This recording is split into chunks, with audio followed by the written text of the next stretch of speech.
Cookery சேனலை பார்த்து யார் வேணாலும் சமையல் பண்ணலாம். ஆனா சுவையான சமையல் பண்றது எப்படி? நான் இதயம் நல்லெண்ணெயில சமையல் பண்றேன். ஆஹா ஓஹோன்னு பாராட்டுறாங்க. நீங்களும் இதயம் நல்லெண்ணெயில சமையல் பண்ணுங்க, பாராட்ட வாங்குங்க. தினம் தோறும் வாங்குவே இதயம் இதயம். லோக்சபா தேர்தலில் பாஜகவுக்கு தனி பெரும்பான்மை கிடைக்காத நிலையில் கூட்டணி கட்சிகள் ஆதரவுடன் மத்தியில் 3வது முறையாக ஆட்சி அமைத்துள்ளது.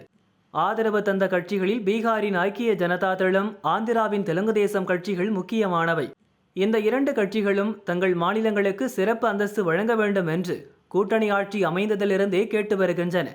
பட்ஜெட் கூட்டத்தொடருக்கு முன்பு நடந்த அனைத்து கட்சி கூட்டத்திலும் கூட இக்கட்சிகள் தங்கள் கோரிக்கையை முன்வைத்தன. ஆட்சிக்கு ஆதரவளிக்கும் கட்சிகளின் கோரிக்கையை பாஜக அரசு நிறைவேற்றுமா என்ற எதிர்பார்ப்பு எழுந்தது. இந்த சூழலில் பீகாருக்கு சிறப்பு அந்தஸ்து வழங்குவது பற்றி லோக்சபாவில் ஜேடியு கட்சி எம்பி ராம்பிரீத் மண்டல் கேள்வி எழுப்பியிருந்தார். இதற்கு எழுத்துப்பூர்வமாக பதிலளித்த மத்திய நிதி இணையமைச்சர் பங்கஜ் சௌத்ரி, பீகாருக்கு சிறப்பு அந்தஸ்து வழங்குவதற்கான முகாந்திரம் இல்லை என்று தெரிவித்துள்ளார். கடந்த காலங்களில் தேசிய வளர்ச்சி கவுன்சிலால் சில மாநிலங்களுக்கு சிறப்பு அந்தஸ்து வழங்கப்பட்டது.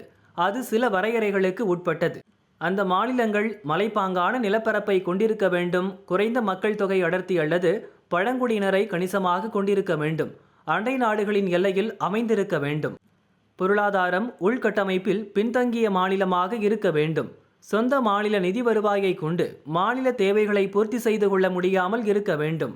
இந்த அளவுகோலின் அடிப்படையில் கடந்த 2012ஆம் ஆண்டே பல்துறை அமைச்சர்கள் குழு ஆய்வு செய்து அறிக்கை தாக்கல் செய்துள்ளது.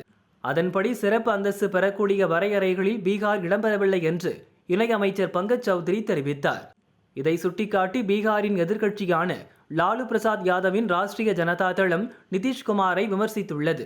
முதல்வர் நிதிஷும் அவரது ஜேடியு கட்சியும் மத்திய அரசின் அதிகாரங்களை தான் விரும்புகிறார்கள், மாநில நலன் பற்றி அவர்களுக்கு கவலை இல்லை, அரசியல் நாடகமாடி பீகார் மக்களை ஏமாற்றுகிறார்கள் என கூறியுள்ளது.